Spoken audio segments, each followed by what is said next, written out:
இன்று உலகெங்கும் நடந்த முக்கிய நிகழ்வுகள், அவற்றின் பின்னணி மற்றும் தாக்கங்களுடன் இப்போது காணலாம். சுவிட்சர்லாந்து விடுதியில் பயங்கர தீ விபத்து.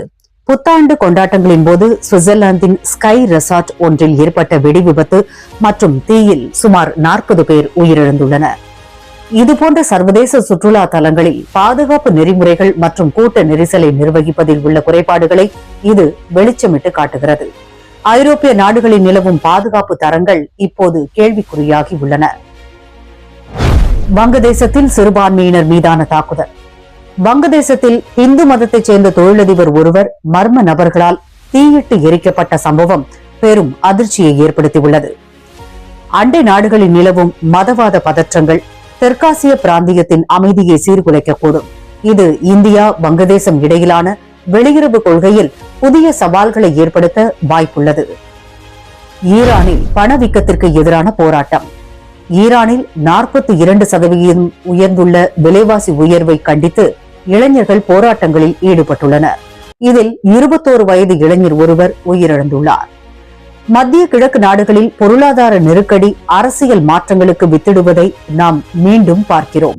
இது எண்ணெய் சந்தைகளிலும் மறைமுக தாக்கத்தை ஏற்படுத்தலாம். மத்திய பட்ஜெட்டுக்கு முந்தைய மாற்றங்கள். வணிக ரீதியான எல்பிஜி சிலிண்டர் விலை 111 ரூபாய் உயர்ந்துள்ளது. அதே சமயம் பிப்ரவரி 1 முதல் புகையிலை பொருட்களுக்கு கூடுதல் வரி விதிக்க அரசு முடிவு செய்துள்ளது. பட்ஜெட்டுக்கு முன்னதாகவே நிதி பற்றாக்குறையை சமாளிக்க அரசு மறைமுக வரி மற்றும் விலையேற்றங்களை மேற்கொள்வது சாமானியர்களை விட சிறு வணிகர்களை அதிகம் பாதிக்கும். மூடு பனியால் முடங்கிய விமான போக்குவரத்து. டெல்லி மற்றும் ஹைதராபாத்தில் நிலவும் கடும் மூடு பனியால் 80க்கும் மேற்பட்ட விமானங்கள் ரத்து செய்யப்பட்டுள்ளன. ஒவ்வொரு ஆண்டும் நிகழும் இந்த பருவநிலை சவால்களுக்கு தீர்வாக மேம்பட்ட தரையிறங்கும் தொழில்நுட்பங்களை, அதாவது கேட் 3 இன்ஸ்ட்ருமெண்ட் லேண்டிங் சிஸ்டம் அனைத்து முக்கிய விமான நிலையங்களிலும் முழுமையாக செயல்படுத்துவது அவசியம். இந்திய முதலீட்டு துறையில் இழப்பு. பிரபல முதலீட்டாளர் சித்தார்த்தா பையா நியூசிலாந்தில் மாரடைப்பால் காலமானார். பங்குச்சந்தை மற்றும் முதலீட்டு துறையில் ஒரு இளம் ஆளுமையின் இழப்பு சந்தையின் குறுகிய கால நகர்வுகளில் தாக்கத்தை ஏற்படுத்தக்கூடும். பொங்கல் பரிசு தொகுப்பு அறிவிப்பு.